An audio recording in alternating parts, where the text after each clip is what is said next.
pinutol matulong bago, kaya ako may kakat sa so aking yun, siguro mga 2 weeks, tinanggal ko na. Kasi okay na ako. Kaya katakot ko, pag ganun ko doon. Tanong na, natakot ko, paano ako? Ano ba yan? Ano ba lakad ka? Lalo nung nakainom na ko lagi, yun, buti naman muna. Kaya yung habo ko, talagang habo ko, nawala ko ng habo. Ngayon po, nang pumunta ko sa doktor, napag-check na po ko, ang sabi ko ng doktor, ang yaman mo. Bakit ako yaman mo? Di ba na aura mo? Kasi talaga mga matanda na ako eh. Talagang parang sa loob na, bakit ito ba? Sago, hindi naman do. Tama, ano ba din mo? Ito lang po, pinagkakap lang niya. Wala po sinabing, okay, yun lang po sinabi. Yung aking gamot, binabaan na niya. Tapos, nung nagpa-laboratory ko, ang aking sugar na. Kasi minsan, pagtataas ang dugo ko, yung aking sugar na mataas. Sa po si ano, si 150, gano'n po. Pero kung nakainom na ako yan, nagpasama daw ang pamilya. Negative na. Pero active naman pa siya. Active naman. Ang ngayon ko, na minimum ko, bali ito. Ay, katulong lang. Ang aking gamot. Ito, ay, No, palapakan po natin si Coach Bebo. Ang ganyan talaga ng celebrities. Ang habang bilhin nyo, 3 years to, nakaganyan ang kawan. So, tingnan nyo gano'n. Alam natin nakita ko to nung pag ito sa dulo. Mapunta talaga siya. Kaya, ganyan po pa, feedback ka.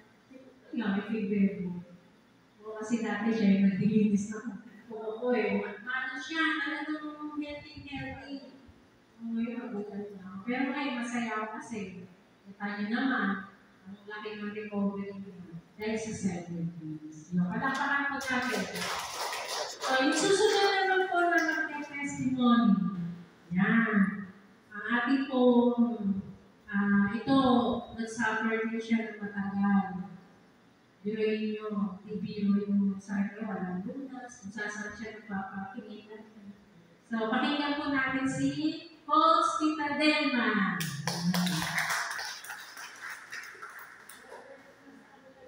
Okay lang. Mas maganda yung pool. Gusto niya pwede yun yung ano.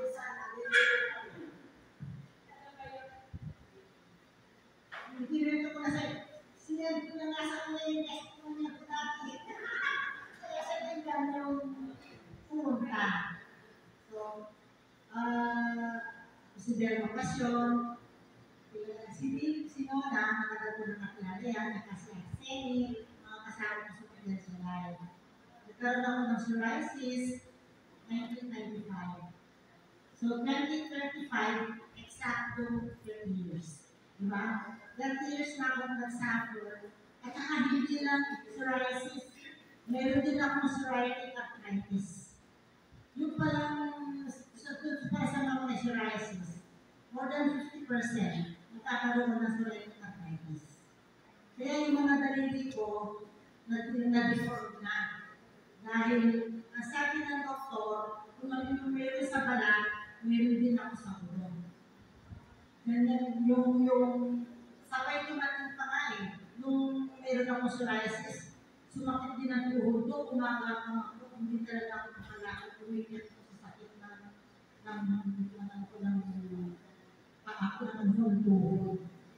So, naranasan ko lahat ng lumot, naranasan ko lahat yung albularyo, yung kung ano-anong gamot na inilagay sa akin, hanggang sa dyan nga sa Pasita, derma.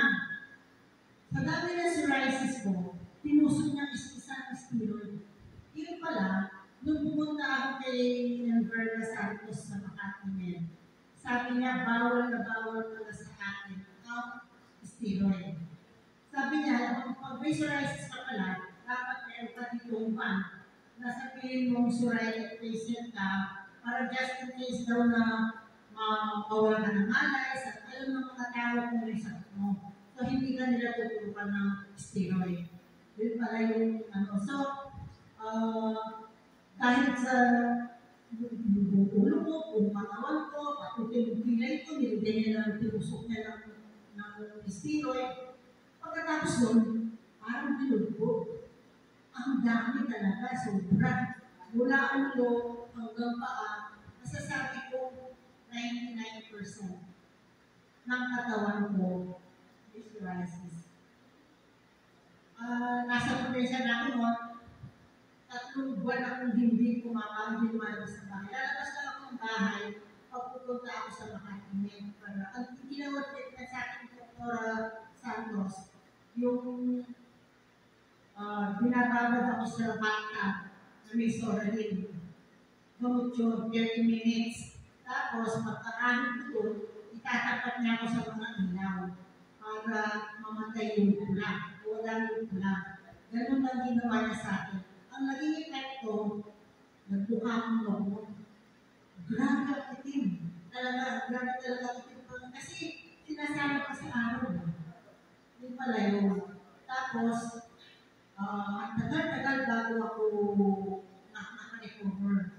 Dumating pa nga sa pagtira mo si Hener, di ba? Kapatid ko yung si Hener. Isang beses, tatlong gabi na, nakupo ko sa labas ng bahay. Kasi hindi ako nakalabas ng araw eh. Sabi ni po yung pamangkin ko, ay, pumasok ka nga, nakakiyain ba ako? Sabi niya. Eh, nakaupo ako, nagpapahangin ako. Sabi nung may dumating na sila yung kapatid ko, kayo po ba yung nanay ni Hener? Sabi niya, grabe ang itsura ko. Ikaw ba naman may ganun sakit eh, di ba? Depressed ka. Hindi ako makalabas ng bahay. Pag hindi ako umiinom ng valium, nag-valium ako. Kasi sabi ng doktor, kailangan mong magpakangkante. Binigyan niya ako ng valium. Eh, bakit naman sa akin na hindi na ako makalabas ng bahay? Pag hindi ako makainom ng valium. Puro ko sa akin yung ginawa ko doon. Tapos, nung nakikita kong parang na-addict na ito. Nakaka-addict yun eh. Nakaka-addict yun. So, nilabanan ko yun. Sabi, ako pwede ma-addict. Maliit pa yung anak ko. Gusto ko na yung friends ka na. Gusto ko pa lang eh. Kimber pa lang eh. Paano naman kung magiging dependent ako sa balo, diba? Kawawa naman sila. Kaya nilabanan ko, talagang inano ko na talaga yung sabi ko, hindi ako pwedeng maging addict. Umabot pa ako sa point na naawa natin sa sarili ko. Pag naglalampasan yung katulong ko, paano tayo? Ako yung katulong, ikaw na sa pwesto ko. Ikaw na magsakar ng sakit ko. Kasi ako kaya ko ng kumilos. Naisip ko yun. Sabi ko palit na tayo. Ako ikaw na lang ang ako. Tapos pag nagwawalis siya, yung balat ko, yung crisis, sabi may crisis, yung crisis talaga, lalalat lang. Tapos, naloko yung natulong, nilalagay niya sa sakin mo, sinusunod pa. Sabi, ganun pa. Yung nagkano yung parang, oo, nasusunod.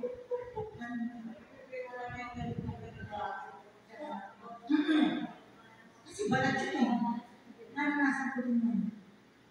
Sa loob ng 30 years, yung katulong ko sa gabi, sabi niya, maglalagay ko ng gamot at saka sa araw, ay sa break natin. At saka pinakamahal palang gamot sa balat. Kasi ano eh, ang laki ng biggest organ ng katawan natin, balat eh. Eh kung meron lahat sa crisis yan, hindi ang mahal-mahal na ng gamot. Naranasan kong yung petroleum jelly, ano yun ako, buong katawan ko, may gano'n. Hindi ako makatulog yan. Hindi ako